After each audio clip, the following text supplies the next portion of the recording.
Over the years, gospel legend Shirley Caesar has faced more rumors and lies than most celebrities could ever handle. In 2018, fake documents appeared online, accusing her of stealing over $2 million from her own church. Then in 2024, a strange will began spreading across the internet, with a man claiming to be her secret son demanding DNA tests and inheritance rights. At the same time, false reports of her death kept appearing on social media. She was declared dead 3 times in 2 years, even though she was very much alive. Each new rumor hit harder than the last, but through it all, Shirley stayed calm.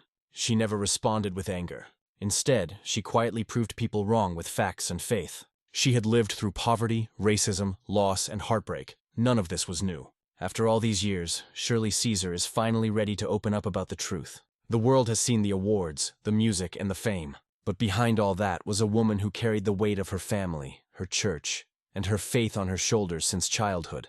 Now, at 87, she's telling her story, the real story, of pain, purpose, and survival. Shirley Ann Caesar was born on October 13, 1938, in Durham, North Carolina. She was the 10th of 13 children in a small, hard-working family. Her father, James Caesar, worked long hours at the tobacco company and sang gospel music on weekends with a group called the Just Come Four. The family didn't have much money. Sometimes there wasn't enough food to go around, but there was always music in their home. When Shirley was just 7 years old, her father died suddenly from a brain seizure. That single moment changed everything. Her mother, Haley, was left alone to care for all 13 children. With no real income and a physical disability that made walking difficult, she struggled to keep the family together. Shirley was forced to grow up fast. She started singing in churches to earn money for food and rent. The people who heard her couldn't believe how powerful her voice was for such a small child. At 10 years old, she could move entire congregations to tears. She didn't have fancy clothes or a microphone, just a voice full of soul and faith. That voice became her family's lifeline. It was the beginning of a calling that would change gospel music forever. By her teenage years, Shirley was already traveling alone across the southern United States to sing at church events and revivals.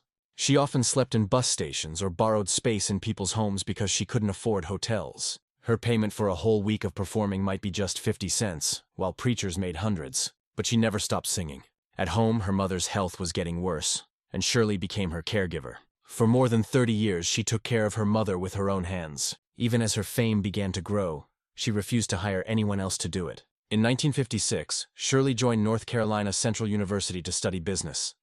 But something spiritual happened that changed her path forever. One day, she heard a voice, a calling, telling her she was chosen to preach and sing the gospel. It was so powerful that she left college and devoted her life to music and ministry. Her family didn't understand, and the world around her wasn't kind to young black women trying to make it in the 1950s. But Shirley Caesar. At just 19 years old, Shirley walked up to gospel star Albertina Walker and told her she knew all the songs the famous group The Caravans performed. It was a bold move, but she wasn't bluffing. She joined the group and soon became one of its most dynamic voices. Her energy was different. She ran across the stage, shouted, cried, and sang with emotion that couldn't be contained. Some traditional church audiences didn't know what to make of her, but she was unstoppable. Touring through the segregated South, Shirley and the Caravans faced rejection, racism, and danger. They were refused hotel rooms, underpaid, and sometimes even attacked for being black performers. But they kept going. Her songs began to carry quiet messages about strength, justice, and resistance. By 1966, Shirley felt it was time to go solo. Even though she faced backlash for leaving, her courage paid off. Her first solo album, My Testimony, wasn't a commercial hit, but it was honest and raw. It told her story of poverty and faith in a way that moved people. Her voice wasn't just music anymore. It was her weapon against injustice. In 1975, Shirley Caesar recorded the song No Charge, which became one of the biggest hits in gospel history. It told a story about a mother's love, and it made people cry all over America. The song reached #1 on the gospel charts and even crossed into the R&B world, something very few gospel artists had ever done. Suddenly, Shirley Caesar was a household name, but fame brought challenges. She faced criticism from people who said her songs were too worldly or too emotional. Some men in the industry didn't think women should be preachers or headliners. Contracts required her to get male approval before releasing songs, but she refused to be silenced. Every time someone told her she couldn't, she proved she could. Her performances on national TV brought gospel into homes that had never seen it before. She turned every setback into a stage.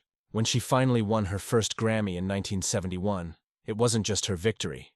It was a win for every woman who had been told her voice didn't matter. As Shirley's fame grew, so did her mission. She began donating half of her concert income to help families in need. In 1969, after seeing footage of starving children on the news, she decided she couldn't stay silent. She started the Shirley Caesar Outreach Ministries to feed the hungry and help the homeless in Durham, North Carolina. She didn't do it for attention or tax breaks. She did it because it was right. Many people don't know that she lived for years with almost no savings because she kept giving her earnings away. She believed that if she was doing God's work, He would make a way. Her albums began mixing powerful messages about faith with sounds of funk, soul, and R&B. Traditional church leaders criticized her, but younger generations loved it. She wasn't trying to change gospel. She was expanding it. By the late 1970s, Shirley Caesar had become a bridge between the old and the new, inspiring future stars like Kirk Franklin and Yolanda Adams to follow in her footsteps. In 1983, Shirley married Bishop Harold Ivory Williams, a respected pastor and musician. Their wedding was huge, more like a royal celebration than a church event. For 31 years, the two worked side by side, leading Mount Calvary Word of Faith Church in Raleigh, North Carolina. Together, they pastored more than 1,500 members and built one of the most respected churches in the country. But in July 2014, her world broke again when Bishop Williams passed away at 93 years old. They had no children together, something Shirley later admitted was one of her greatest heartbreaks. She had prayed for years to become a mother, but never could. Even so, she called her stepchildren her miracle children and poured her love into them. After her husband's death, the family faced tension over inheritance rumors. It was painful for a woman who had given her life to others to suddenly be treated with suspicion. But even then, Shirley chose grace after more than 70 years in the public eye. Shirley Caesar has faced every kind of scandal imaginable, and most of them were lies. The 2018 rumor that she stole $2.3 million from her church was completely false. A full audit later proved she had actually spent her own money to keep the ministry alive. Then came false claims that she copied songs, that she collapsed on stage, and even that she had passed away. It seemed like every year someone tried to tear her down. But Shirley never stopped showing up. Each time she would post a short video, smiling and saying, "Unless I'm a living dead person, I don't know anything about it." She refused to let gossip define her. Her faith and patience became her greatest defense. Even when a fake will appeared online in 2024, with a man claiming to be her secret child, she stayed calm and let the truth speak for itself. After all, she had faced real battles before, losing parents, siblings, and her husband, so no rumor could shake her faith. Today, at 87 years old, Shirley Caesar is still preaching, singing, and inspiring millions. Her church in Raleigh welcomes thousands of people each week. She doesn't preach every Sunday anymore, but when she does, the energy in the room is electric. Her messages mix humor, wisdom, and deep emotion. Younger artists look to her as a mentor. Kirk Franklin once said she's a beast and told her to save some fire for the next generation. But Shirley has plenty of fire left. She has won 11 Grammy Awards, dozens of Stellar Awards, and even a star on the Hollywood Walk of Fame. Yet she still lives in the same modest home she bought 20 years ago. Despite earning millions over her career, she has given most of it away to charity, supporting education, shelters, and outreach programs. Her net worth may be around $16 million. But her real wealth is measured in the lives she's touched and the faith she's strengthened. She's proof that true success isn't about fame or money. It's about purpose. Being a leader in faith isn't easy, especially for a woman who started her ministry when the world didn't welcome female preachers. Shirley Caesar's journey was full of walls she had to break. In the early years, many church leaders told her that women were meant to serve quietly, not stand in pulpits. Some even refused to let her perform in their churches. But Shirley believed that if God gave her a voice, He meant for her to use it. She never fought back with anger. She used patience, scripture, and grace. When she preached, she didn't just talk. She lived the message. She would say, "You can't lead people where you haven't been yourself." Her leadership wasn't built on titles or power. It came from serving others. Even as she became world famous, she still helped clean the church, cook for guests, and visit the sick. Many people only see her stage performances, but those who know her personally say her greatest sermons happen when no one's watching. That's what makes her different from most stars. Shirley Caesar's fame was never about her. It was always about spreading hope. One of Shirley Caesar's strongest qualities has always been forgiveness. Throughout her life, she faced betrayal, from business partners who cheated her, from people who spread lies about her, and even from those within the church, but she refused to let bitterness grow in her heart. In one interview, she said, "Unforgiveness is like drinking poison and waiting for the other person to die." When rumors claimed she misused church funds, she didn't attack anyone. Instead, she prayed for the people who tried to destroy her. When her own family had disputes over money and inheritance, she stayed silent, knowing that truth would come out in time. Her calmness became her weapon. She teaches that forgiveness doesn't mean weakness, it means freedom. For Shirley, forgiving others was a way to protect her peace. She often says, "You can't sing for God with hate in your heart." This powerful belief helped her survive decades in an industry that can be cruel and competitive. It also made her songs feel more real, because they were coming from a place of love and understanding. If there's one thing people remember most about Shirley Caesar, it's her voice. Strong, emotional, and deeply human. Her songs don't just entertain, they heal. When she sings, it feels like every word has weight. She can move from soft whispers to powerful shouts in seconds, taking her audience on an emotional journey.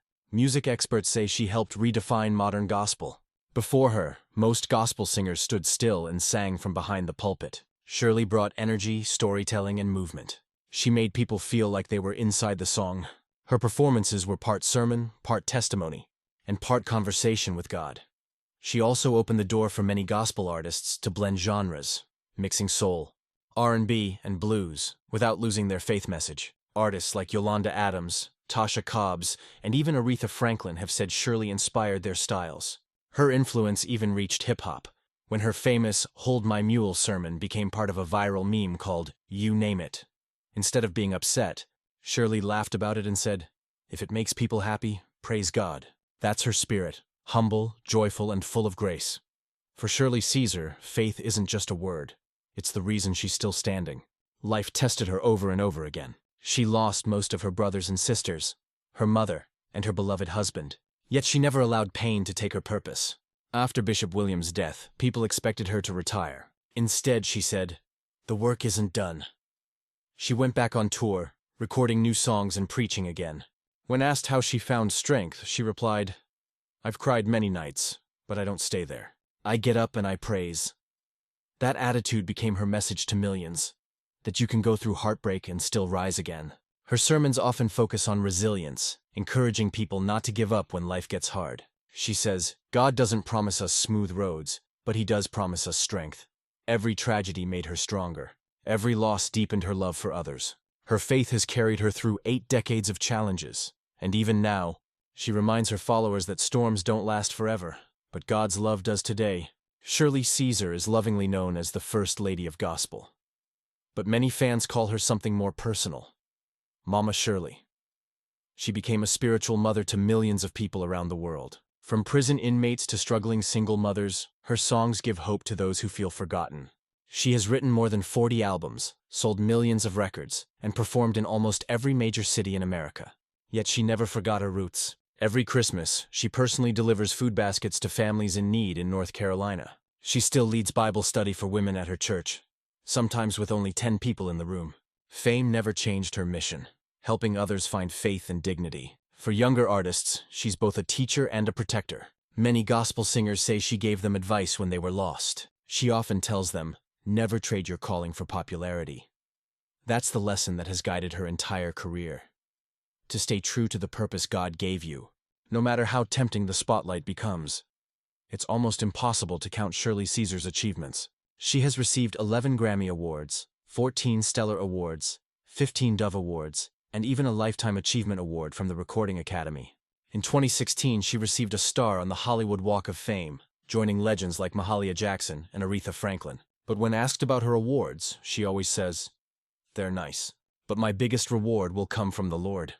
She's performed for U.S. presidents, appeared on national TV shows, and inspired Broadway plays. In schools and universities, her music is studied as a cultural treasure. She helped prove that gospel music isn't just about religion. It's about history, emotion, and the human spirit. Beyond entertainment, she's been honored for her humanitarian work, feeding thousands of families, funding scholarships, and building shelters for abused women. Through her actions, she showed that faith isn't just words, it's action. Her impact is so wide that even people who don't know her songs feel her influence through the artists she inspired. At 87, Shirley Caesar is still unstoppable. While most people her age are resting, she continues to perform at concerts.